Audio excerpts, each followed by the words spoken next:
The Jay and Charles Show. Today she'll be doing a Christmas ham and a Christmas meal.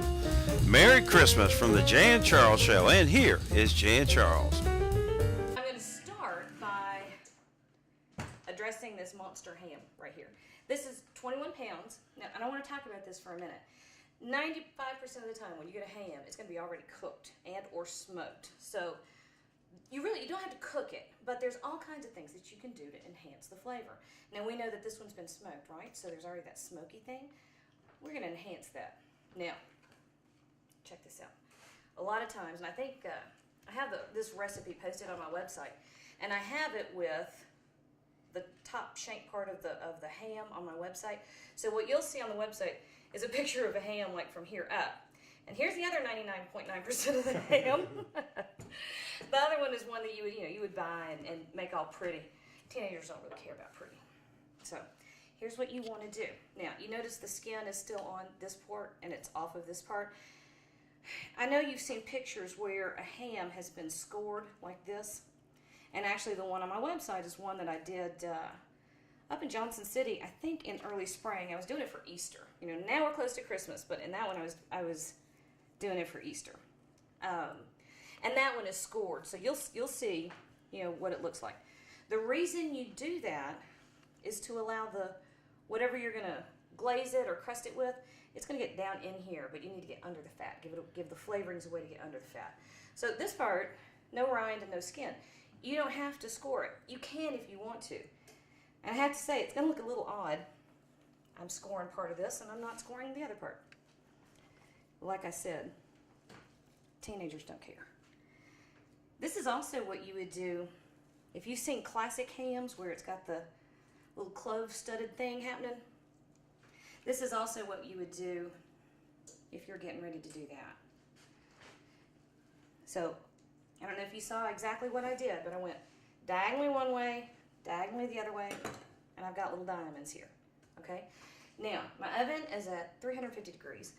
I wrestle the monster into the oven. We're not going to do anything else to it right now. In just a minute, I'm going to start a glaze for it. I'm going to do squats to get this thing in there. I did it. Okay. So our ham is going, and like I said, all I have to do to this is get it hot through. Then it's, perfectly edible. There's no problem. It'll probably taste okay because it's already been smoked. But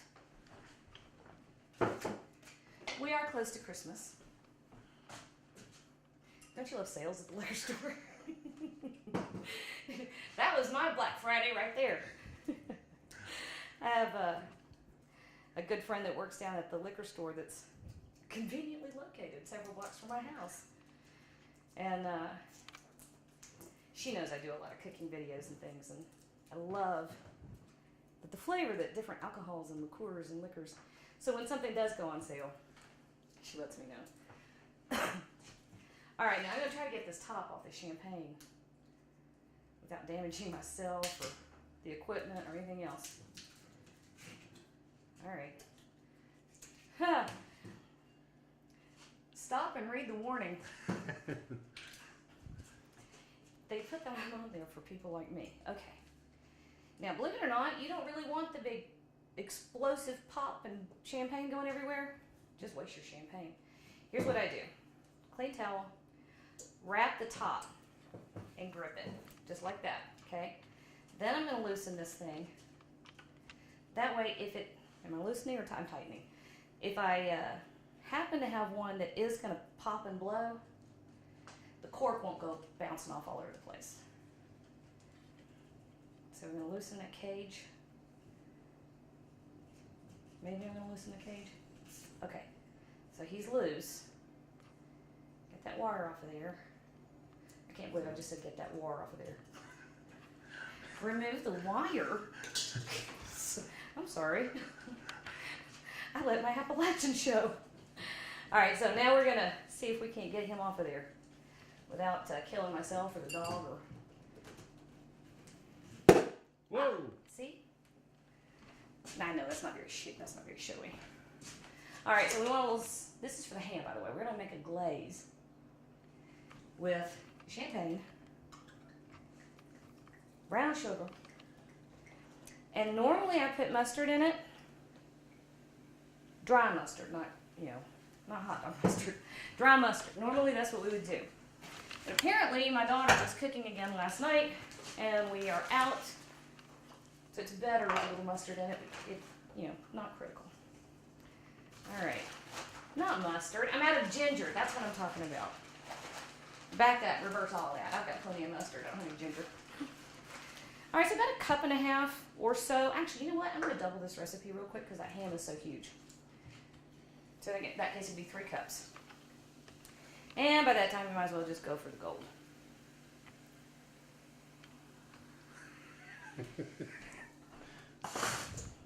You have to taste your ingredients. There has to be some sort of quality control. All right, so normally you do a cup and a half of champagne, about a cup of brown sugar,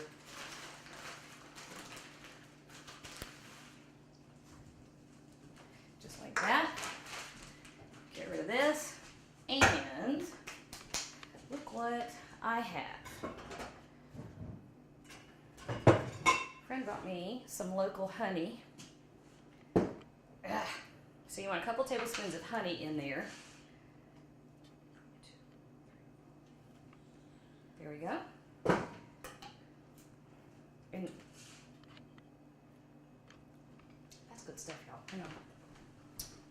I put it up. Now my hands are all sticky, which lets me know that my 5-year-old's been getting into the honey again because she doesn't always clean up after herself. Okay, so we're just actually going to bring this up to a boil, and we're going to let it go. So, last thing to do to it. Oh, here's my oven. About a teaspoon and a half to 2 of mustard, ground mustard. It's the ginger I'm out of.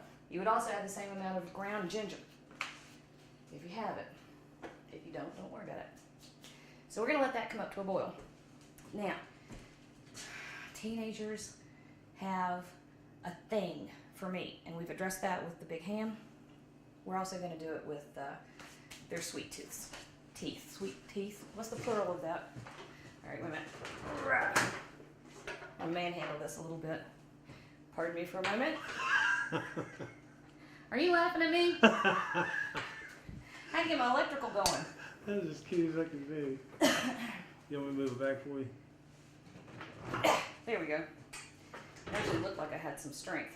Okay, one of my favorite things of all time, of course, it's chocolate.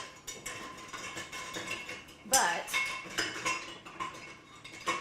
I make a chocolate pie that is very similar to the original French silk pie that won the Pillsbury Bake Off back in, oh gosh, I think maybe the 50s. Am I in your way? Oh, yeah. I'm about to make you real happy in a second. I'm going to walk off camera again because I forgot to melt my chocolate. Anyway, this is a French silk pie, and this is the way that I do it. And I have a couple of reasons for doing it this way. First of all, it tastes really good. I mean, that's just your number one criteria for anything, isn't it? But secondly, so I'm not going to let you turn around that camera because I'm not going to let everybody see my laundry that's all over the place. So we're going to melt chocolate and we're going to do it in the microwave. I think that's the only thing I use my microwave for. Daryl, if I promise to behave and stay where you want to... Yeah, I'll do it. You want to melt that chocolate? Yeah. Do you know how to melt chocolate? Just Ha-ha. turn the microwave on. Let me tell you the trick about melting chocolate.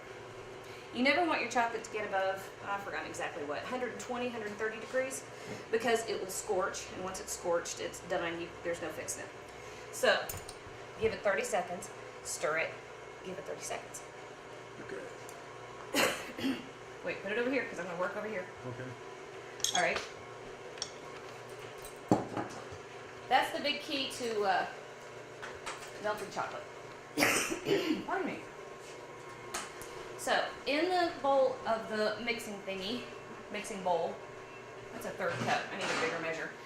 In the bowl of the deal, I've got a stick of butter, so half a cup of butter, and I let it come to room temperature and this is actually a 3/4 cup measure, you want to put a cup of sugar. So half a cup of butter, softened, and then you start whisking it. And not throwing it. And 1 cup of sugar. This goes over there. I'm going to turn this up for a minute. Now, one of the things that you really want to pay attention to when you're doing this pie, scrape down your bowl. It's just not worth not doing. I have a real issue with that. Daryl, you burn my chocolate, you're in big trouble. What? Okay. It didn't even start melting yet. No, actually, you know what? If you notice, I bet when you put it in there, the chocolate maintained its shape, right? Yeah. Yeah, but when you went to stir it, you realized it was starting to melt already, right? Yeah, there was stuff stuck to the side. Yeah, so all of a sudden it's going to go bloop. Don't walk off and not pay attention to it, because it really will, it'll be a big problem. Okay. I'm going to bring this over here so you can see it. This is all you're doing at this point.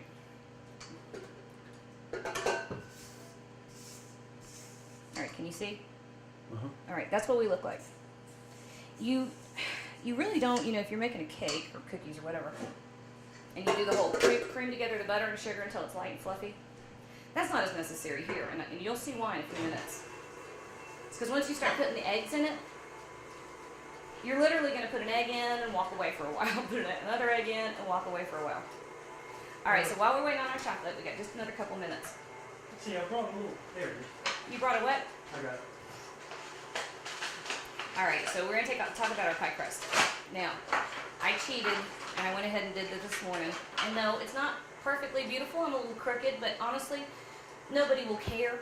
So what you want to do is you want to go ahead and fill a regular sized pie plate with 1 pie crust, right? 350-degree oven, but you want to dock it with a fork. That just means you poke a bunch of holes in it. That way the middle doesn't puff up and you don't have a weird shape. And that's also, I'm too lazy to use pie weights, and that's the other way of getting your crust ready. And before you put it in, give it a quick brush with a little bit of egg white mixed up with some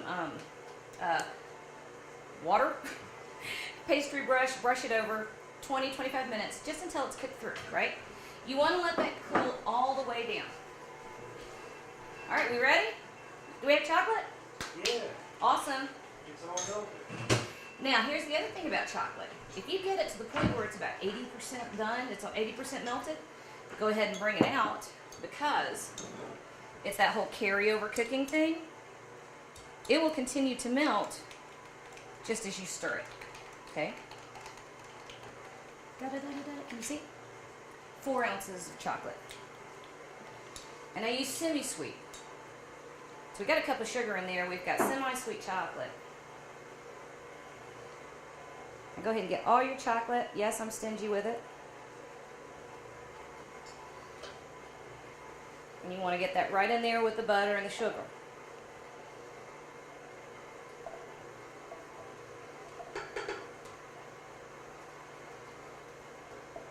There we go. Now, the original French silk pie recipe. A lot of people became leery of using it for a while because it called for raw eggs. And that can be scary, especially if you've got someone like my dad right now is doing some chemotherapy, so we've got some immunity issues. You don't want to take any kind of risk with that. So, here's what I say about cooking with raw eggs. There are eggs on the market that have already been pasteurized. So you know that the egg is safe and free of the whole foodborne illness thing.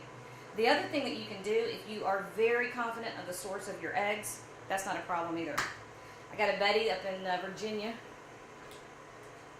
He's a chicken farmer. I would trust his eggs because I know they're absolutely organic and free range, and I know that he keeps a very clean place. So I don't mind using those eggs. So you notice I put in 1 egg. I'm going to turn it up, and now I'm going to walk away, okay? That's going to actually just sit there and work for a while. So back here, we're going to start some macaroni and cheese, because I've never met a kid ever that didn't love macaroni and cheese. So I've got water that I'm going to bring up to a boil. And I'm going to start the sauce for the macaroni and cheese right here. Stick of butter. And how come every knife I own, look, if you own little boys, you can't keep equipment in your kitchen. I swear, they got my rolling pin, they've got my meat mallet, they got all my kitchen skewers. They use them as swords. Okay. And everything becomes a medieval weapon, okay? It's the nature of a kid. No, it's the nature of boys. That's what that is. I have a lot of boys. I've seen it over and over. So we want medium heat. And we're going to melt half a stick of butter to start out with. And this is going to be our bechamel sauce. So, a bechamel. Real fancy name. Ho, ho, ho. Look what's happening. What we wanted. All right, he's going to turn it off. Scrape it down. And add my next egg. And let it keep going. Because we're not going to cook this. That's why you have to, kind of use your head about the eggs. Oh, I have chocolate. Kind of use your head about your eggs and the source of them. Normally, I wouldn't recommend cracking your eggs straight into the mixing bowl because if you end up with a shell, somebody's going to get a bite of it. But I did because I left my bowls over there and I don't want to walk off camera anymore. All right, so our butter's melting. And I was talking about a bechamel, wasn't I? So, a bechamel is a white sauce, okay? It is actually one of the French mother sauces, which are 5 sauces that are base sauces. Sauces that you can use all by themselves, or you can dress them up. It's like taking that little black dress and changing the accessories on it. In this case, we're starting with a bechamel. That's the mother sauce. Mornay is once you've added cheese to it. So it's like, that's the scarf you're going to put on your black dress to change the way it looks. Alright, so it starts out with a roux. We got 4 tablespoons of butter, 4 tablespoons of flour, and we just let that come together. And our champagne is coming up to a simmer, so I'm going to turn it down. Because we're just going to let this go for a while. So while that is coming together, I'm going to step right back over here. This is so exciting. I love when stuff just does its little magic thing. Because you won't believe, I'm going to turn it up. You won't believe the texture of this pie. There's a reason that the original was called a French silk. Actually, the grander reason. In the 50s, America had, what little food culture we had.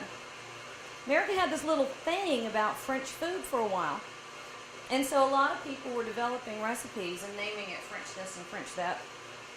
And there really is no reason for it except French silk sounded exciting and French and official. But this is an American pie. Last egg. So I'm going to be back and forth for just a second while this last egg goes in. And I finish my white sauce. So I'm going to turn that down. You don't have to cook it too much at the flour and butter stage. But you do want to cook off, just the raw edge of that raw flour taste. Whole milk. 4 cups of whole milk that are going to go in here. And we are going to add slowly and stir while we add. You have to give the flour time to incorporate the liquid a little bit at a time. This is how you get a really silky white sauce. So if you do it too much or all at once, you'll have lumps. All right, I'm walking over here. Wait till you see what I have in here. Now, there were originally some kind of crazy rule about, 6 minutes after each egg. I've done it that way. I can't see that it makes a bit of difference. Now, see, pardon me, that's how you get your kids to do their chores, licking the beater. If for no other reason, kids, need somebody to cook something for them so they can lick the beater and get the bowl. Okay, so right into our cooled pie shell. So this is why I'm not going to worry too much about my crust being a little crooked if I were doing this for, somebody that mattered. Well, not that my kids don't matter. Gosh, that sounded awful. Then I would really worry about what it looks like. I'm not gonna. All right, I'm gonna walk back over to the stove, Daryl. Will you mind sticking that in the refrigerator for me? Okay, so our white sauce. We've only added about half a cup of liquid. But the flour that was in there has now absorbed that bit of liquid. And it's gotten tight. And so this is when you want to make sure that you stir it well. If you don't have any lumps at this point, you're not going to have lumps later on. I keep telling my kids, if you're nice to your sauce at the beginning, it'll be nice to you the rest of the day.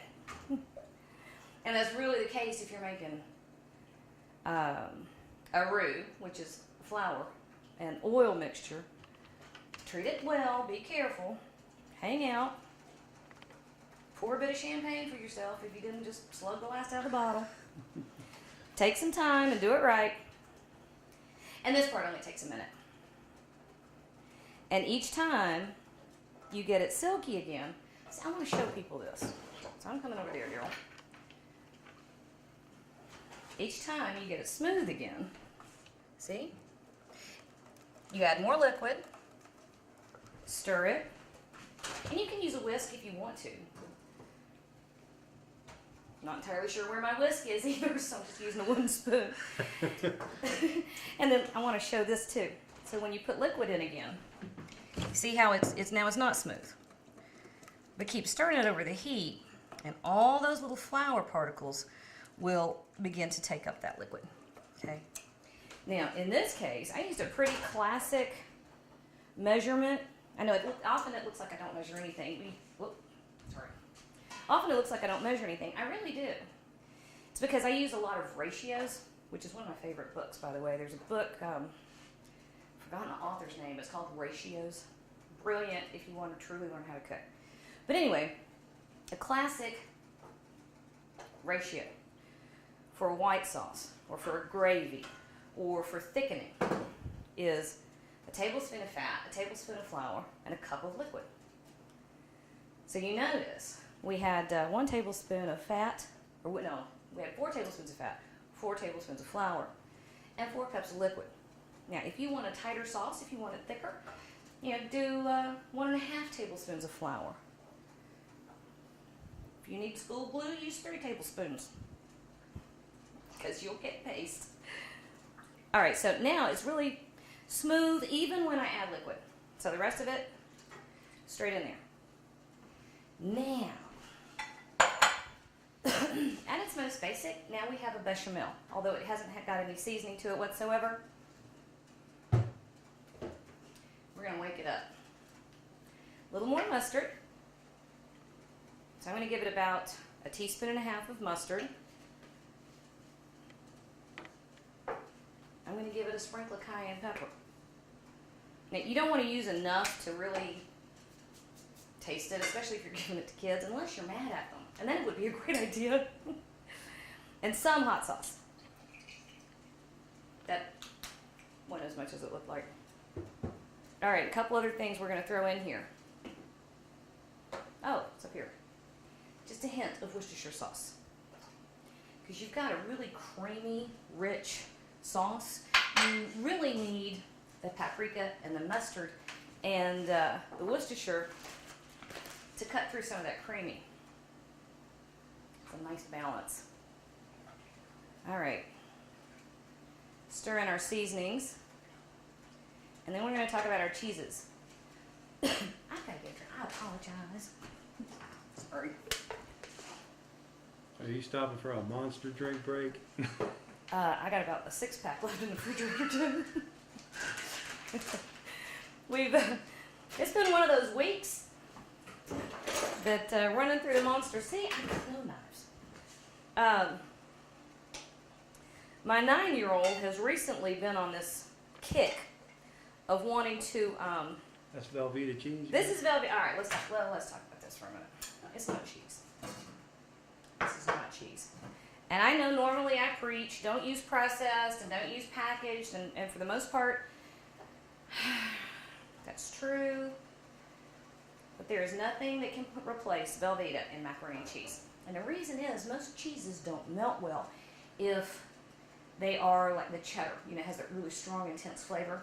They just don't melt well and they don't get creamy. But Velveeta was designed for that, really. So I do have about, I don't know, what is that, 6 ounces of Velveeta.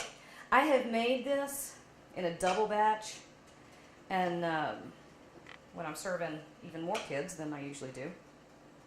Now here's the thing about Velveeta. You can't cut it. You can't shred it, but you don't really have to because it melts so beautifully. It really doesn't make a difference. You're going to get creaminess if you give it some patience. Now I turned up the heat a little bit, but we don't want to start scalding the milk that's in here. And I'm going to, you know, do a whole rough chop on the Velveeta thing. And now I'm splashing everything everywhere. So right into the pot. And we're going to stir this a little bit. Now Velveeta, like I said, it's not cheese. It's a processed cheese food product. I'm not entirely sure what that means. It's a little bit scary, so I try not to think about it. And I feel like if I'm going scratch 90% or 95%, I'll stick a lump of Velveeta in my macaroni and cheese, and I won't feel the least bit guilty about it. So there. All right, next thing we want to do, sharp cheddar. Now, and this I did great. Now let me tell you something about cheddar. You can buy pre-shredded cheese all over the place, and there's nothing wrong with that. Sometimes they put a little bit of stabilizer in with it, and I often find it's a lot drier than if you just buy it and shred it yourself. It also costs more. So buy it and shred it yourself. You'll save money, it'll taste a little better. Although honestly, when they go on sale, I buy the bags of shredded cheese too. You know, it's all about the balance. Oh look, our water's boiling. Where'd I put the macaroni? It's over here, of course. All right, so I've got a rapid boil. And I tell you, if you're cooking pasta, you want very salty water. And that's a good bit of water, right? Because that's the only chance you have to get flavor into the pasta itself. It will be really hard to get the entire dish to taste the way you want it to if your pasta is really bland. Now we're not going to cook it quite all the way. So you add salt to water and sometimes it'll come off the boil, so you check it. We're not going to cook the pasta quite all the way because we want it to absorb a lot of that cheese sauce. Ha, it's a plan. So when you first dump your pasta, give it a stir. It should come right back up to a boil. And you know, I grew up, my mother always put a little bit of olive oil when she was doing pasta to keep it from sticking. Sometimes I do, just because I usually serve so many people. I will throw a little bit in and toss it around right after I've drained it. Sometimes I'll do that. But for the most part, I don't mess with it. Because if your water is boiling rapidly enough, your pasta isn't going to stick. I promise you that. All right, a little more cheese. Get a little more love. And our champagne sauce looks awesome. I'm pretty excited about that. I don't often splurge on champagne and that kind of thing, but you know, if it's really inexpensive, treat yourself. Because if you look, almost everything else in this meal is really super inexpensive. So there's your one luxury item. All right, so here's the boring part where you're just stirring this silly cheese into the sauce. Drop it by small handfuls. Now, I will say this about macaroni and cheese. This one is a pretty basic. You know, kids are weird, and I know they're weird. I have a bunch. They're all strange. And often kids will approach something new or different with a little bit of trepidation. So you want to, you know, I like to do the classic mac and cheese. That's what they want. They love it. And I've got a couple that are getting old enough to begin getting a little more adventurous with their food. So I'm not going to push them too hard. But if you want to, you could crumble up bacon and blue cheese. You could use a smoked Gouda. Oh, that would be good. My 9-year-old likes smoked Gouda. Isn't that a weird thing for a 9-year-old to like? You could dice up ham or country ham, which I've done both, and both are great. So, I mean, really, this basic recipe, swap out whatever cheese you want. The base recipe will take you any direction you want to go. All right, and the last thing that I'm going to do to this. Now, I like a little onion. Again, we're counterbalancing that creamy and fatty. We've got a little bit of sharp and bright. So let's put a hint of sweet, but you don't actually want to use sugar or something like that. So we're using a little bit of onion. I need to get a clock on there so I know how long the stupid pasta's been on. But look what I did. I grated it before. That's about 1/2 of a big onion. So 1/2 of a big one, or I don't know, a small, whatever, a small one. Grate it because you get a lot more liquid. And because we're not adding this until the last little bit, it will really cook in the oven when we put the macaroni in to bake off. All right, so we want our grated onion in there. And if you grate it, the kids will eat it all day long because they don't know what's in there. And they're like, oh, I love the macaroni. But as soon as you hand them an onion, they freak out and act like you've beaten them. So if you've got one of those kids, which I have 2, my youngest, if he thinks there's been an onion in the kitchen, he won't eat it. But if he doesn't know what's in there, he's just as happy as a little clam. So, you know, when you're feeding kids, just remember, kids are weird. Kids are weird, kids are weird. Tell yourself that all day long, and it'll all get better. All right, now, we're going to let this go for just a minute. Ah, here it is. We're going to take the rest of our butter. And I lost my measuring cup. No, I didn't. I put it in the sink. All right, hang on a second. I'm going to cheat when I melt my butter. This is the, again, look at my see. I guess I use it to melt butter and chocolate. Microwave? Yeah, can you nuke that? Mm-hmm. You How don't need much? it, 30 seconds. Okay. It should be most of the way melted, but if you don't get it 100%, it's not going to hurt anything. Okay. Now don't go too far away from your sauce at this point because you will scorch it.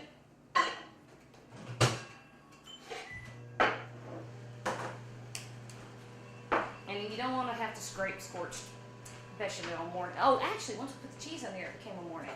Did I say that? I'm repeating myself on there. Just ignore that. Panko breadcrumbs. Now, you can put anything you want to on top of your macaroni, or you can put nothing at all on top of the macaroni, and you're going to be fine. We like that crunchy. It's another little texture, you know, that goes with the creamy, with a little bit of sharp, the silkiness of the sauce. You want a little balance to that. And all my life I used regular breadcrumbs until I discovered panko. I think panko is one of the new darlings of the food world of the past, I don't know, what, 10 years? I don't think I've heard of it. Well, maybe I have. I'm older than I thought I was. Maybe I have heard of it about 20 years ago. But it is a Japanese breadcrumb.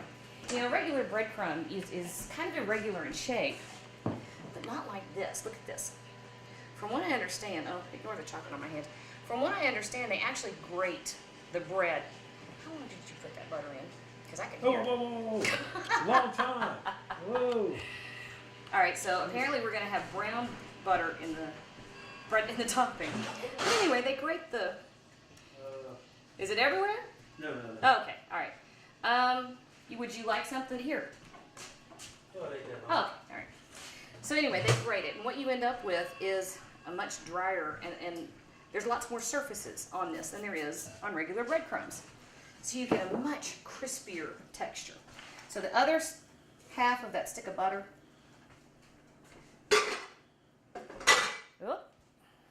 and because there is no seasoning whatsoever in panko, you know, we season in layers. We want everything to taste good. That's kosher salt. So good healthy pinch of kosher salt. Good healthy pinch of pepper. And stir it around. How long has our pasta been in? I think it's been in 6 minutes. I'm not entirely sure. Yeah, like 10 minutes or something. Oh, it wasn't that long. It wasn't that long yet. Have you got a timer going? No. Oh, okay. No, I didn't. But I tell you, you know, all you really want. Now, oh, and here, okay, let me give you my al dente beef speech, because the whole al dente thing kind of gets to me. I know traditionally in Italy, they have access to all these fabulous Italian grandmothers who make perfect handmade pasta, and they know how to dress it correctly and treat it and season it. That's almost there. So you do not want to abuse beautiful handmade pasta by going beyond al dente. Because if you've done that, you've really removed all the flavor from it. You've screwed up the texture, and then you might as well buy a box instead of taking time to make it homemade. But in this case, macaroni. That cheese sauce is looking good over there. I know, can you see it? Where'd I put my little thingy? Holy moly. You see that? And you're going to think in a minute that I'm about to make macaroni soup, but bear with me. Wow. Now, flour doesn't fully thicken until it comes to the boil, and that has not come to a boil yet. That's okay, because it's going to come to a boil. Move my stuff. It's going to come to a boil when we stick it in the oven. So we want it to be nice and hot, but it doesn't have to be boiling. Okay, so anyway, here's what I say about the whole al dente thing. Fix what you like. If you happen to like mushy pasta, knock yourself out. If you grew up and that's all you had and that's what you love, go ahead. If you like it real al dente, I'm going to let you do the same thing, whatever it is you like.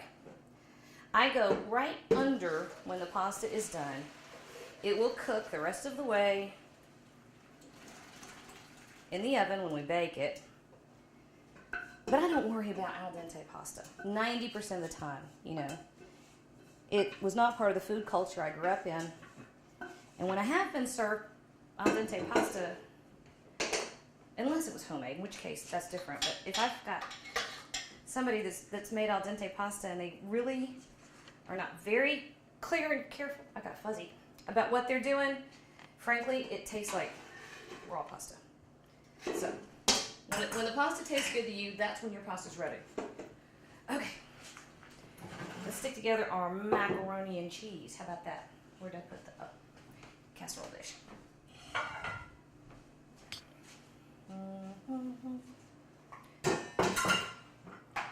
that going. Move him. Now, we're going to take this sauce. Now, this is funny. You see how much pasta I have in the bottom? That was an 8-ounce box. Okay? Wow. Not much, right?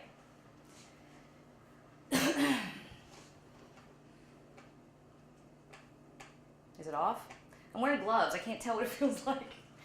We're going to start with half of this sauce. Stand back. Maybe a little more. I'm going to stir it in.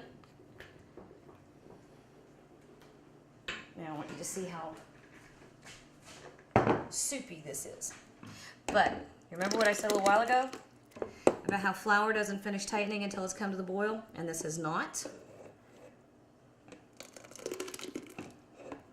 You want to do your macaroni until it's about like that. You look like you've got macaroni soup.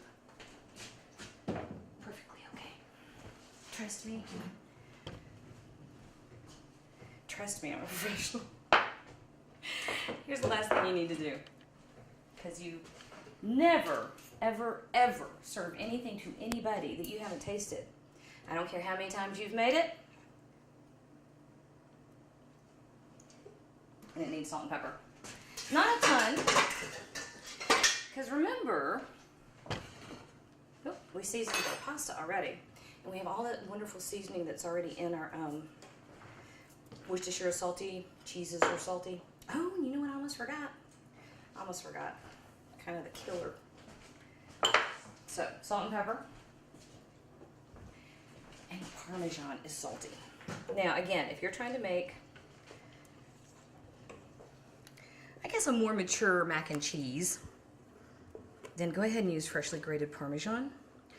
Or, if you don't feed 900,000 children, use freshly grated Parmesan. Treat yourself and keep some in the fridge because a little goes a long way. I, however, have cheap Parmesan cheese. It's a little nutty, a little salty. It still tastes really good. You know, Parmesan does not melt very well at all. So you have to be careful that you don't use so much that it makes your sauce grainy. Because then that just kind of blows your whole deal that you've done about keeping your sauce silky and taking a little bit of time. So just work all that in. There we go.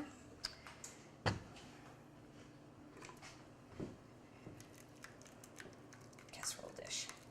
And we've already got the oven on 350 degrees, right? Because we have our ham in there that's getting hot.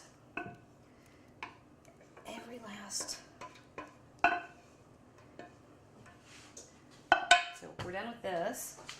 You know what I'm going to do with this? I'm going to hand it to you and you can stick it on the table over there. There we go. Pardon me. Then we have our buttered panko. There we go. We've got buttered panko. It's going to go right over the top. It's going to become one with that top layer. Man, that looks good. You can't have any yet. Just a little bit. Nope, you've got to wait till the boys get here. Sorry. Okay, so this goes into the oven. Don't turn around fast if you're carrying that casserole because you'll go like this and the casserole will psh. Okay.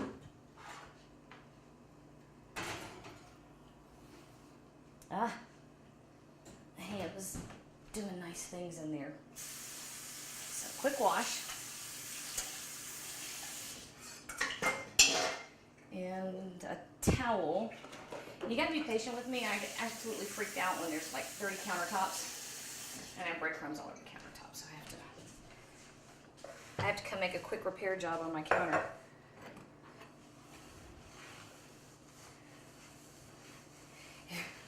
Otherwise, I'll be sitting here doing the videos. I won't be able to stop staring at it. All right, can we fire this one too? Can you step that over there? We're done with him. All right, you're afraid I'm gonna move as soon as you let go. No, we're in the middle of allergy season for me. Got nasal congestion and just. Through here, bleh, and it gets in my, bleh, gross. I don't want to hear about that. Okay, so macaroni is in, our ham is in, the chocolate pie is in the refrigerator, our glaze is bubbling away. Now we've let that go. I don't know, how long have we been shooting? I have no idea. Daryl lies to me about how long we've been shooting. I do, man. She caught me. You do. So after a while, you see it's going to start getting kind of funky and thick. That's perfect. We like funky and thick. I don't want you to quit. All right, didn't we talk, was it last time or the time before? We were doing Brussels sprouts and we talked about when you want to use bacon as a seasoning and you chop it up, you buy those ends and pieces, and what you have are those funky little bits that are cut off of the bacon, and they package those up and they sell them for a fraction of what you buy normal bacon for. And that's genius because you're going to chop it up anyway, so why spend the extra money to have pretty little strips? That could be my motto for life, is why spend the extra money? Because I don't like spending extra money on much of anything. Okay, so we don't actually have to get this all the way crisp. You can if you want to. What you could do is render all the fat out of it and get it real crisp and then remove the bacon and then sprinkle it back in a minute. But I'm just going to let the whole thing go because we're making turnip greens. Nobody's going to be stealing today. Huh? Stealing the bacon? Yeah. I know. It never fails, I swear. Anytime I have actually cooked bacon. Well, on Thanksgiving. You know what I did? I cooked bacon off ahead of time and had my sprinkles ready to go. I got up there and I shoved it in the back of that top cabinet so that they couldn't find it. Otherwise, there would, and then I forgot it was there. And then I found it 2 days later. So I finished nuking it until it was rock hard, and then Boudin got dog treats. So anyway, that was my attempt to get around the bacon thieves. All right, so I was going to show you how to do a really, and here's why. We've got a little bit of sweet. I'm going to show you how to do a salad in a minute that's got a hint of sweet, and we've got the creamy with the macaroni and cheese, and so I wanted something to counterbalance all of that. And one on green beans, I was going to show you how to do capers and garlic, and it's absolutely wonderful. No fresh green beans, sorry. So I bought turnip greens, and you'll get them in big bunches. You know, these are about this big around, and it looks like I have enough here for an army. But first of all, you bring it home. There is a single turnip green. You want to get rid of this. You really have to get rid of part of that center? Yeah. You know, theoretically, I mean, you could eat it, but it will never get tender, right? And this is one of those, you know, I save scraps of everything, and I make sauces and broths and stocks. Turnip greens have a very distinct flavor, so unless you're making turnip green stock, which actually, that's had a great idea. But once you're making turnip green stock, you know, that's the best place for that is the compost pile. So you're left with these leaves, and I picked the rest of this. And then you can just press on it and see how much it's going to, you know, condense. This was 4 bunches. And then you'll also see, once I put it in the pan, it actually, it's like spinach, it disappears. Lots of water in there that we're going to get rid of. All right, so we're letting our bacon do its thing. Turnip greens. I had one other thing I was going to talk about. What was it? I have no idea. Boudin? Boudin and his dog treats. Got our Thanksgiving bacon because I forgot I'd hidden it. Oh, Where is he? Normally he sits right here when we're doing this. No, I had one more food thing to do, but I don't remember what it was. Okay, so while our bacon starts to render, I'll remember probably as soon as we turn. vinegar or something on the counter over there. We asked for something else. Oh, I'm not done. We've got a whole nother thing to do. oh, okay, We're good, okay. but we're also going to give the first shot of champagne to our ham. Now, I will say, normally, if you're doing a ham, you won't. I'm kind of giving this one short shrift. I would normally give it a full another hour, you know, but y'all don't want to stand around and hear me talking about my dog while we give the ham another hour. So I'm going to show you how to glaze it so that it looks right, so you'll know what to look for. Look at that big old hand. Jeez. Oh, and you know what? All these juices that are coming out of there, that's good stuff. That's what you, if you want to, you can save it, and that's what you put on your, you can put that in your greens. You can put, why am I using the smallest pastry brush on the planet to do a 21-pound ham? What is wrong with me? All right, so you're gonna start. Looks like you're catching up quick there. Don't answer that. If I ask what's wrong with me, you just say, absolutely nothing. That's the best answer. I'm teaching my boys that already. I asked Ricky last night. You know, Ricky's 16. He is my incredibly logical. I swear I produced Spock. He is Spock, and he was in here last night. He does fencing. Huh? Yes, he is a fencer. What? He All right, I gotta give you the backstory. All right, so pour it over, brush it. It's gonna get down here. That's okay. That's gonna get sticky and awesome and fabulous. And then close everybody up. So you want all those sugars to continue caramelizing. I gotta tell my Ricky story. I've only told, what, 2 stories about the kids so far? That's it. Oh, y'all would do for 10 or 12 more. I have very curly hair, naturally. About a year and a half ago, I went to a professional stylist, and I've had straight hair since then. And everybody keeps telling me how odd it looks. So last night, for the first time in a year and a half, I let my curls come back and walked in the kitchen and said, Ricky, what do you think? You know, he goes, well, you look like you. He goes, but you always look like you because you're you, and it's not possible to look like anybody but you. I was like, but don't you like my hair? And he went, what do I say here, Mom? Smart boy. Already knew he could go all kinds of wrong ways with that. Well, you really can't go any right way. No. Okay, so our bacon has only begun to render. See, we've begun to render, but not much. It's not crispy by any means. Which you could do if you wanted. We're going to give it a shot of red pepper flakes. And y'all know the ones I'm talking about. They go in their pizza places and they're in little shakers on there. That's a great way to wake up all kinds of stuff. In this case, we're going to wake up our turnip greens. And we're going to put it in there with our bacon. It's going to hit that oil. It's going to release a lot of those flavors. But you don't have to go crazy with it. Okay. I grew up, there's been like a Southern Renaissance. Have y'all noticed that if you watch a lot of food stuff on television? Collards and kale and everything has gotten a lot of revival lately. But nobody ever talks about turnip greens. And I grew up with turnip greens. We didn't have collards, but we had turnip greens. And I love collards. Collards are great. Wait a minute. Did I miss a stem? I love them. They're great, but this is my comfort food is turnip greens. I think they're milder than collard. And my mother used to give them to us with a splash of vinegar, apple cider vinegar. She would cook them years, because that's what you do in the South. At least that's what you used to do in the South. I kind of take the middle ground with mine. Instead of covering it with acres of bacon grease, so we will get that in there, and cooking it until it's just about died. I saute it a little bit, give it a shot of red pepper,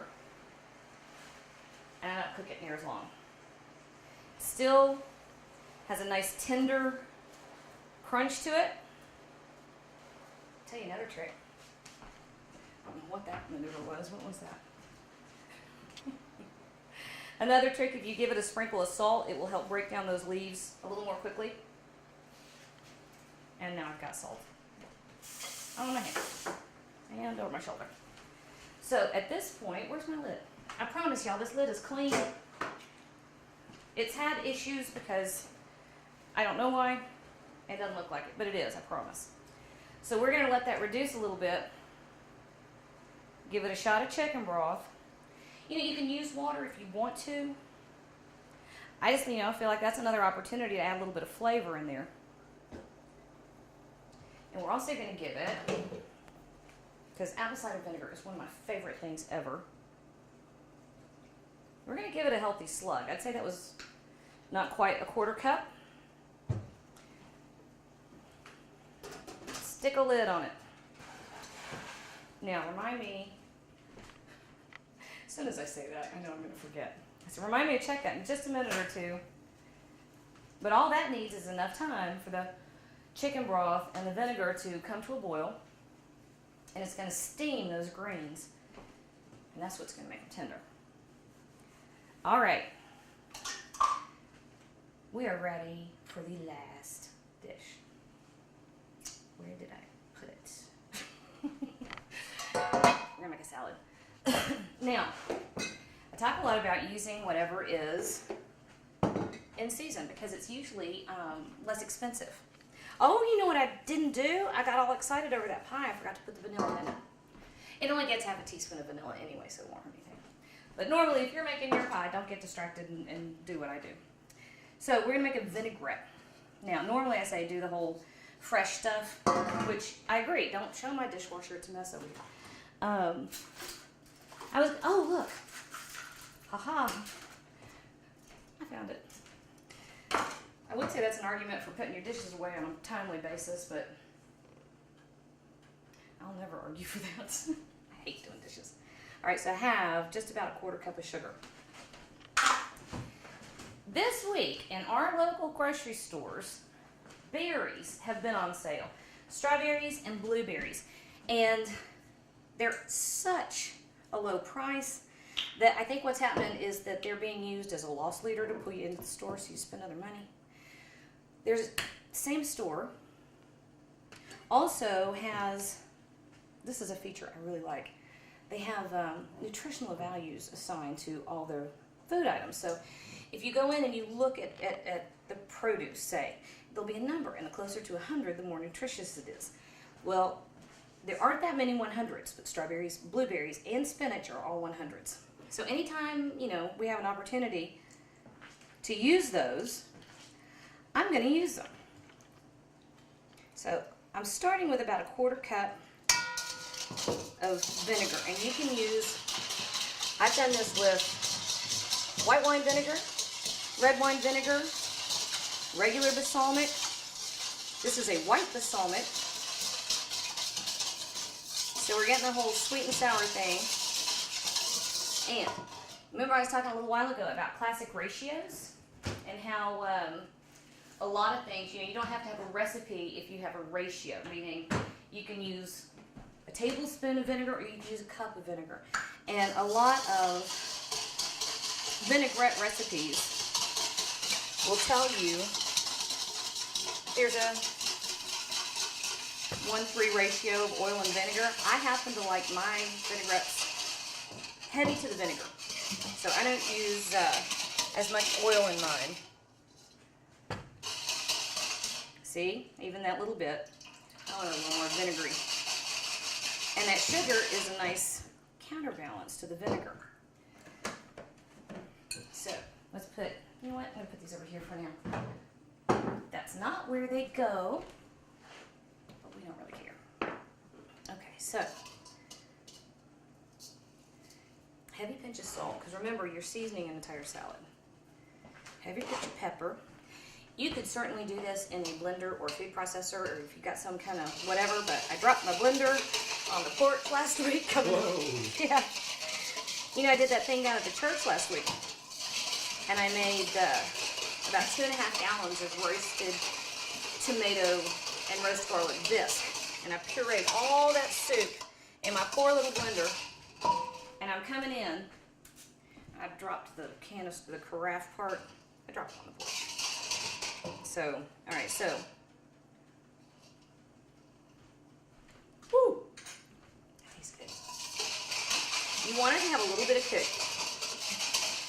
That sugar really cuts down on the spiciness that's in the vinegar.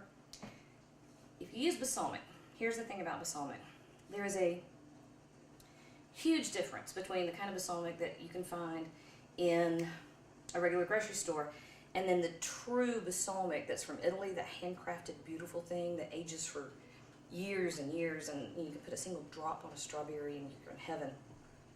Don't use your good balsamic vinegar in a vinaigrette. But if you're flavoring a lot of other things, in this case we've got sugar, we've got spinach, we've got blueberries and strawberries, you can get away with a supermarket balsamic vinegar. I say try, see, now, weren't you supposed to remind me? So this is your fault? Uh-oh. Uh-huh. I was just getting ready to. Uh-huh, right. I told Boudin, I said, hey, man. Yeah, Boudin has abandoned us right now. I gotta tell her right quick, though. Do what? I gotta tell her right quick about the collard green. The collard greens. These are collard greens. All right, so I told you how much those things would wilt and reduce down, right? And they've about disappeared. So I'm gonna put the rest of my collard greens in there. Now that I've got enough room in my skillet. Because not only did I put a little splash of chicken broth in the cider vinegar, all of the liquid has rendered out that was in the other collard greens. So there's lots of liquid in there to generate steam. Okay. Give it another quick sprinkle of salt. I'm going to use my dry hand this time, like I have some sense. Another sprinkle of salt on that. It doesn't work that way, does it?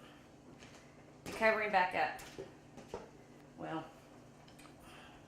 I have some trying to go over the edge. There.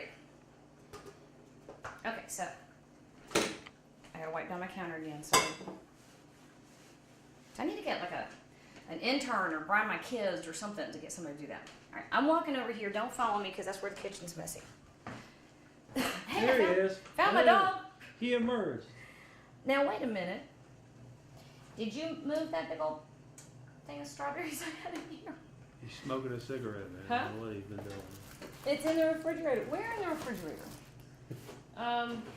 This is interesting. Don't worry, Jan. I'll grab your feet and pull you out. You what? If you get stuck in there. Actually, you know what? I have. Oh, where are all my berries? They're looking at. Oh! I covered them up. Look under the pot. Look under the. Oh, jeez. I knew you had done something. I thought I was crazy. And I might be, but at least I wasn't that time. Okay. Uh-oh, what did I knock over? Oh, I bumped the camera. Sorry about that. Okay. This is 1 little pint of strawberries. And I just cut them into slices. And you know what? These are really good. I can't believe they're out of season. But they are. They'll be much cheaper. And they'll taste a lot better in summer. But I buy what's on sale. Right now these are on sale. So I'm making sure I can get as much of them into my children as possible. Oh, wrong place. I know them go. Okay. You know what I meant to do? I actually meant to put the vinegar in there. I meant to put the vinegar in there and leave the berries alone. I did it backwards, so we're going to trade off. And I'll tell you, the only reason why it matters, not the vinegar, the dressing. Only reason why it matters, there's a lot of sugar in this dressing, right? And have you ever, you know what macerating is? That's when you have a berry or vegetable, you can actually macerate cucumbers. You macerate. And you do that by adding something to it that will draw out the moisture. Sugar will draw the moisture out of berries. So I don't really want to put that dressing on this salad until right before I serve it, okay? Because they will macerate and release all their moisture because of the sugar that's in the dressing. That's baby spinach? Baby spinach, just like that. I don't like him. He was fired. Okay, just over the top. You know, I don't know if I've talked yet about colors and how many colors you can eat. You get like bonus points nutrition-wise if you're eating a lot of different colors. And so, yes, you want leafy greens, and yes, you want pretty lean proteins. And, you know, ham is going to get you there. But the more colors you can talk your kids into eating, the better. Especially, know that. you didn't know that? Mm-mm. Blueberries, strawberries, you know, leafy greens that are pretty lightly dressed. Turnip greens, of course, where, you know, those are going to be cooked until they're tender. But I like to use, I will often splurge and buy red and yellow bell peppers, even though they are more expensive, simply because the nutritional value is so high, and especially to get those other colors into their diets, into their precious little bodies. Although I have one right now, I may not be eating for a few more days. Did I tell you about that? Mm-mm. Okay, so my 4-year-old was outside yesterday, and he came running inside, and he had his tongue, and he wouldn't put his tongue back in his mouth. And I was like, what's wrong with you? And of course, you know, he's 4, so he's just hopping up and down, hopping up and down. Wasn't making a lick of sense. He finally told me he'd licked a stick. And by the time I got to the end of the story, he had apparently gone to my neighbor's house and decided to lick the cactus that was in front of her house. And he had all the So we did an emergency surgery on the table last night. Got all those out. All right, so you take a picture of this, because, Daryl, we're almost ready to kind of pull all this stuff together. Whoa. How about that? We're talking about a major meal here. Huh? We're talking about a major meal here. No. I mean, yes, but not really. I mean, think about it. We haven't put a whole lot of effort into anything, have we? Sure have it. I'm driving you crazy walking all over the kitchen today, aren't I? Mm-hmm. You know what the difference is? I don't have any children in here. Yeah. And normally I can say, Hand off, get me this, get me that, hand me this. give me the little glass dishes. That's right. But you know, I tell you, Well, what do you call them, glass dishes? ramekin. Yeah, that's right. Ramekin. The difference is, how long is it taking me to do it today, and how long does it normally take me to do it? I love cooking with my kids. I wouldn't trade that for anything. But I tell you what, Bladen can ask more questions about something than anybody I've ever known in my life. And I feel like I owe it to him to stop and answer his questions. Now, if there's a real hurry, I kick them all out of the kitchen. And then I have time to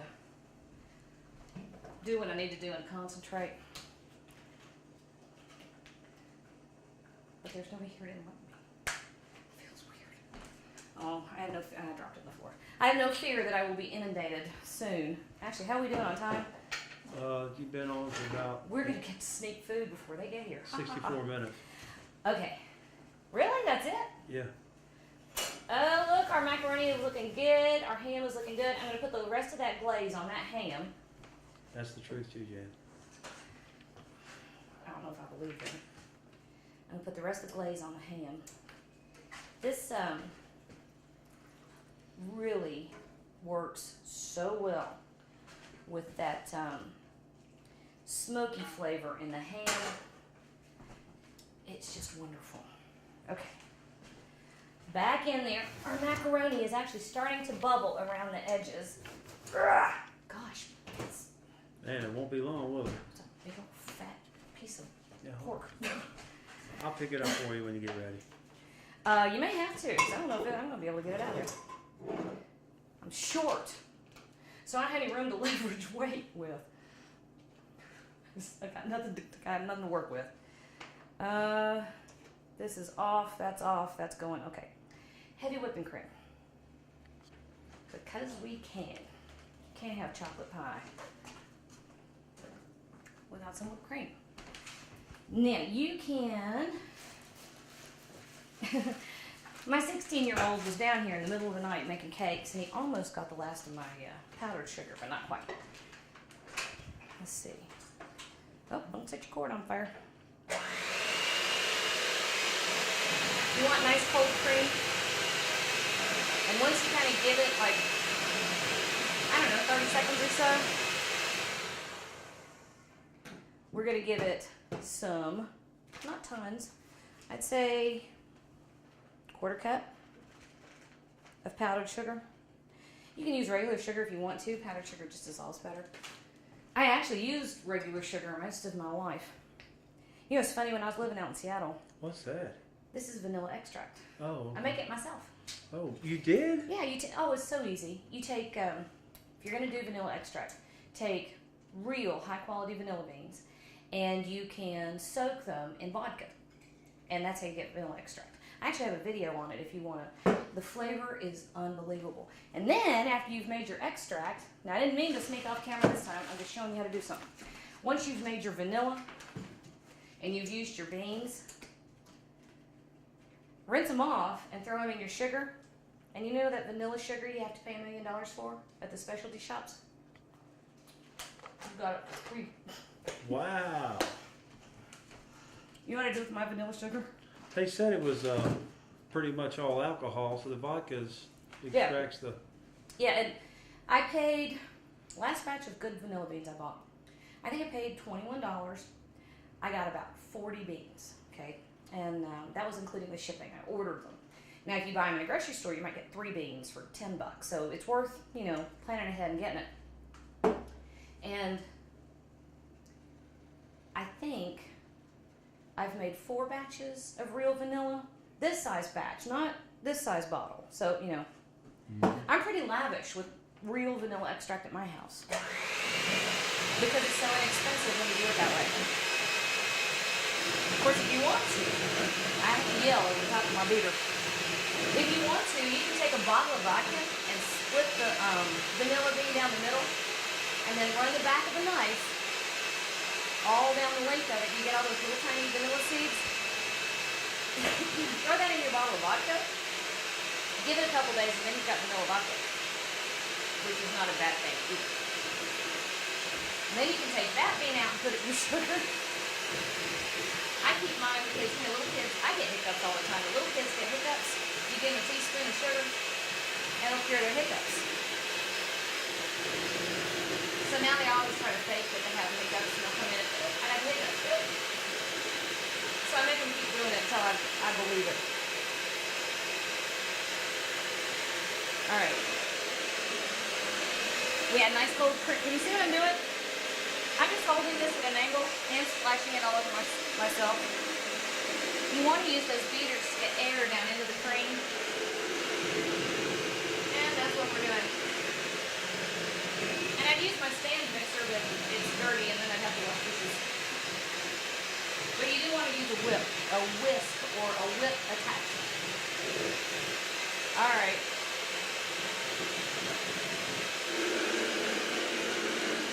Now, one of the things you have to worry about when you're making whipped cream is knowing when to stop.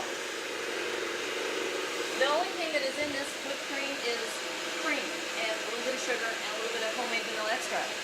There are no stabilizers. Meaning, don't make it too far in advance because it may melt on you. It'll still taste awesome, but it won't look pretty. And if you go too far, you're gonna have butter. Can you see it? See? Now you see how the beaters are starting to leave tracks? See that? That means you're getting close. Oh, I was gonna tell a story.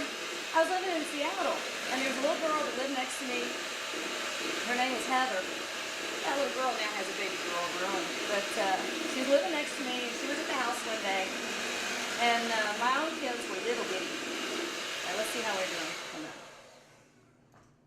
Oh, see, that's perfect. Did you see how it holds its shape? Yeah. It's almost like you're making a meringue. Okay. Anyway, she was next to me. Did you see? I can't believe you just missed that, Daryl. Did you miss it? No, it's on here. Oh, man. Don't turn the beaters on when they're covered with cream. Unless they're in the bowl. Anyway, she was over and I started making whipped cream. And she said, what's that? And I said, whipped cream. And she goes, but it comes in a can. And I said, no, it really doesn't have to come in a can. Let me show you how to make it. So I showed her how to make it, and she took a spoon and took a taste, and her eyes got that big. And I went down the hall to tend to the baby, and I came back, and there was maybe half a teaspoon of whipped cream left in the bottom of the bowl, and she had run away. She loved it. And I mean, I've got to say, real whipped cream is like nothing on the planet.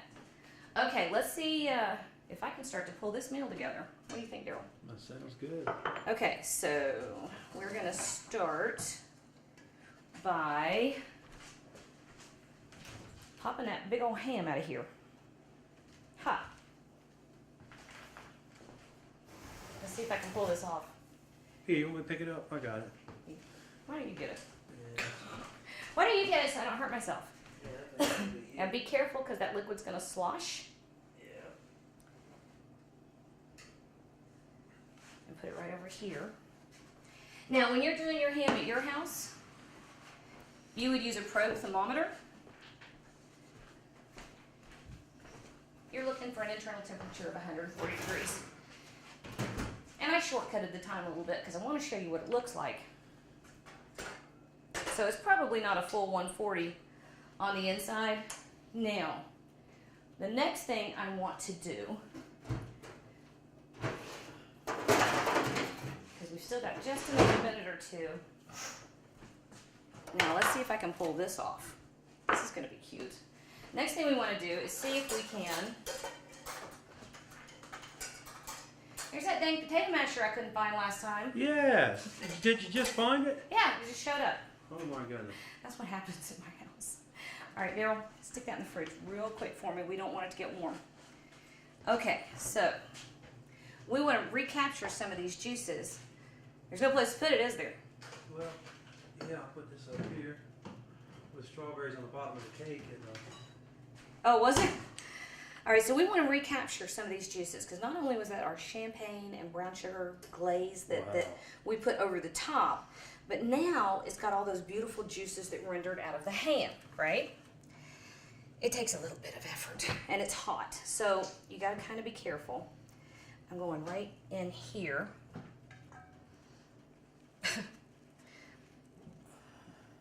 oh, you want me to turn it over for you? No, we're not turning over. We're moving. Move it. Okay. We're moving real estate. Okay. We got to move it. Okay.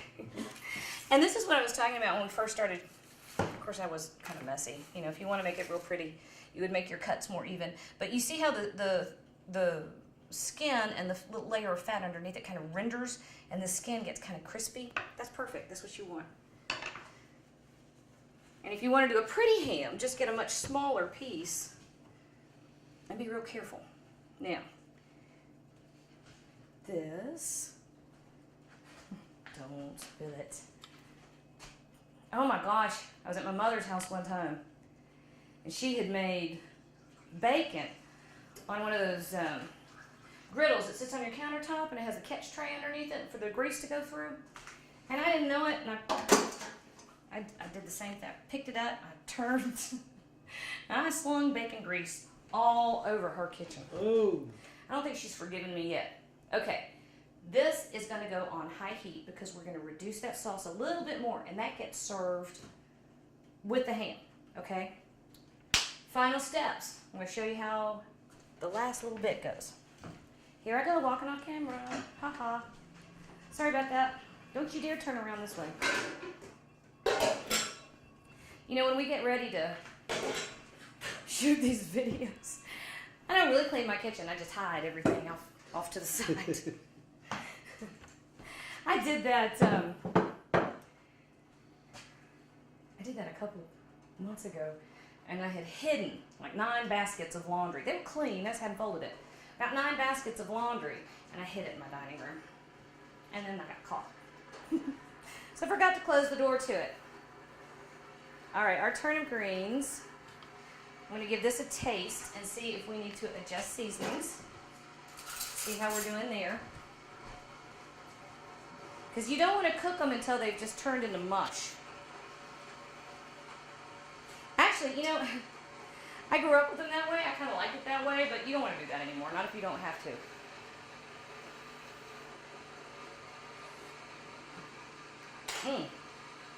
Nope. That's perfect because the leaves are tender, but they still have a lot of flavor. And you got a little bite from the vinegar. Now, if you want to, you can serve this with another sprinkle of apple cider vinegar. You know, it just dawned on me. Turnip greens aren't the most beautiful thing on the planet, but boy, they taste good. Yeah, they taste good. Ooh, I love them. And use that huge, big old mess of greens. Wait a minute, one more leaf. That's the entire batch.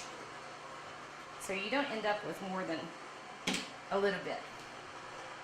All right, so they're not beautiful, but boy, they taste good. And then, see, do I have sugar on the bottom of that pan? Is it gonna catch on fire? Let's test our macaroni. Although I don't know why I'm bothering to test it, because I'm gonna lie and tell y'all it's done even if it's not, because that's just how it is. Oh, look at that. Looking pretty good. Now, if you want to sneak a bite from underneath, you do it in the corner of the casserole.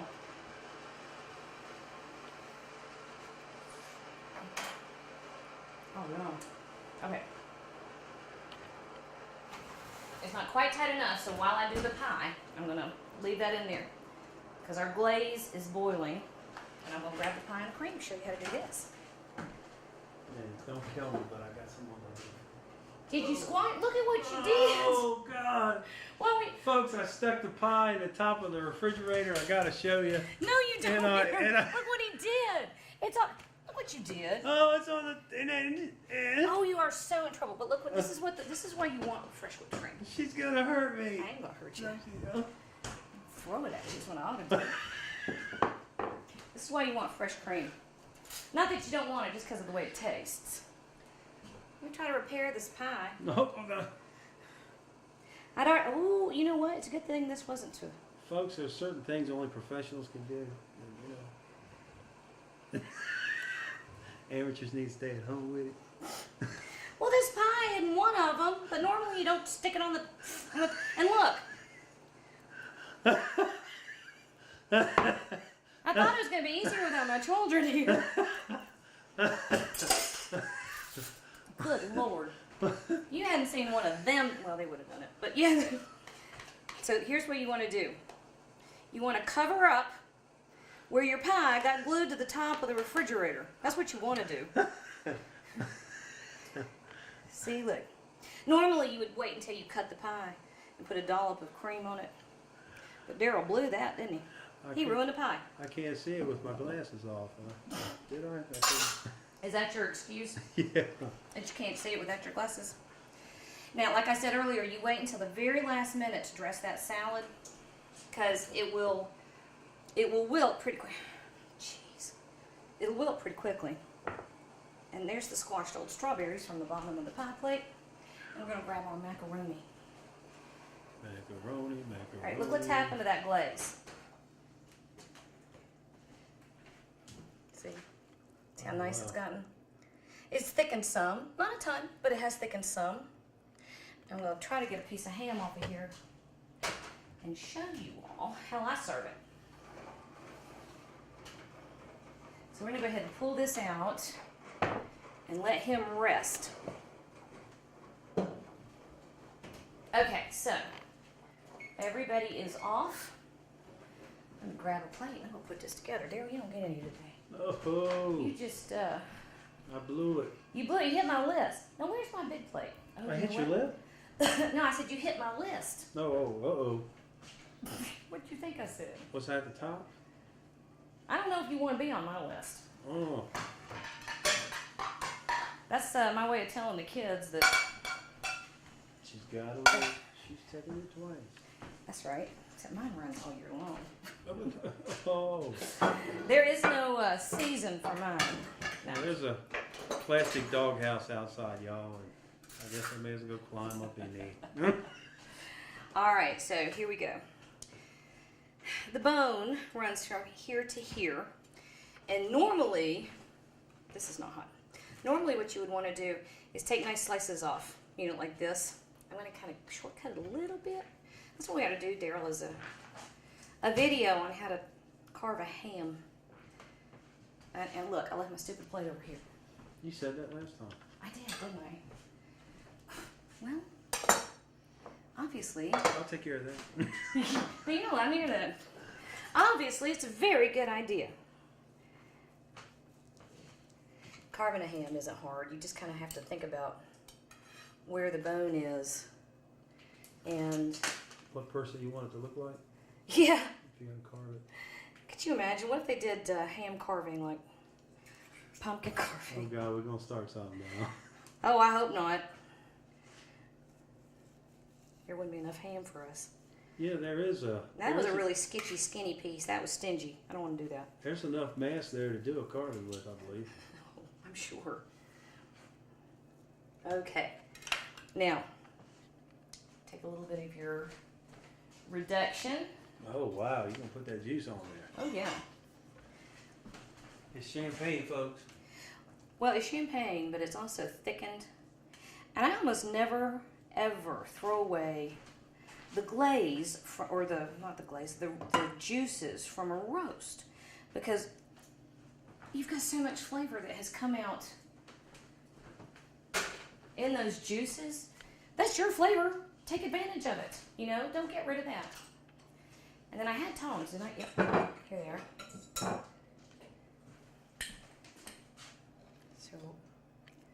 So we've got a little bit of sweet from the ham and the champagne glaze. And then we have that awesome smoky with just a hint of bitter from those turnip greens, right? Macaroni and cheese. Let's see. I want to get the creamy and, there we go. Creamy and crunchy from the top. I'm going to run out of room for my salad. I'm going to have to get another plate. Oh, darn. You should have been here on Thanksgiving. Okay. So. All right. Got another plate for my salad. Let's move him out of the way. Last thing you want to do before you serve the salad. I have to eat that. Wait a minute. What? It wanted me to. Break out a little Coors Light or Miller Light or what was it? Huh? Break out. Before you serve the salad. Is that what it is? Last thing you want to do. And actually, you know what? The kids aren't here yet. And I don't want to make it watery, so I'm going to do it on the plate. And I'm going to use my hands. Which y'all can... I say it's my kitchen. I can use my hands, and I can double dip all I want to. If you've got a big stem, get rid of that. That's not pretty. And then right over the top with some of these berries. I like a lot of berries. And I know a lot of people won't think that they should, but trust me. A little pinch of kosher salt or sea salt if you have it. That would be good too. Which I don't have. And then a little pinch of pepper. The sweet from the berries and the tart from the berries and the vinegar. And a little bit of salt and pepper. And you don't want to overdress your salad. So it just takes a bit. Normally I would take this much dressing for that whole bowl. So just maybe a teaspoon or so. Now then, Daryl, one last thing. I'm going to show how you almost ruined my pie. So, my buddy Walter says I'm crazy for cutting a pie when anybody can see, because the first slice never comes out right. So we'll see. And you know what? If the slice doesn't come out right, it's Daryl's fault. It's my fault. It's going to be Daryl's fault. That's right. I'll have to eat the mistake. Yeah. Oh, yeah. So let's see if we can pull this off. Oh, this one, you know what? It is going to fall apart. But I don't think we care. I don't think it was in the refrigerator quite long enough. You probably want to give it a few minutes more. Or not. I mean, you don't have to. Wait, can I get in here and grab? Wow, that's a beautiful plate. That's a big old plate in it. Okay. Let's see. Let's put this here. Oh, my berries fell down. I like them pretty. My berries, my berries. My berries fell down. Is that a song? All right, so. Haha. Even with interference, that is not bad. Man. You squashed the middle. So, oh Lord. 15-yard penalty. Did not That pass is go. so ridiculously good. Did not collect $200. Man, that's beautiful. Uh-oh, here we go now. Normally, here we go. Here goes to hell. This is how you would do it. Oh. Now I had to repair Daryl's issues. We're still a work in progress. Still a work in progress, that's right. So, that, y'all, is how you do it. You do champagne glazed ham, creamy macaroni and cheese, smoky turnip greens sauteed with little bacon, red pepper flake, spinach salad, fresh strawberries and blueberries, and my version of a French silk pie. I think they're all that I've got just about all these recipes up on the website, and I'll double check. And if I don't, I will get them posted ASAP. You know what? I got time to finish this pie before the kids go home. Whoa. You ready? Yeah. Grab a fork. Hell yeah! Hell yeah! Show, man. Thank you. We want to thank you for coming by the Jay and Charles show today, and we want to wish everybody a Merry Christmas and a Happy New Year. And I'm going to eat this pie right here. I'm going to take off. I hope you get to steal some pie for Christmas too. We love you. Thank you for coming by.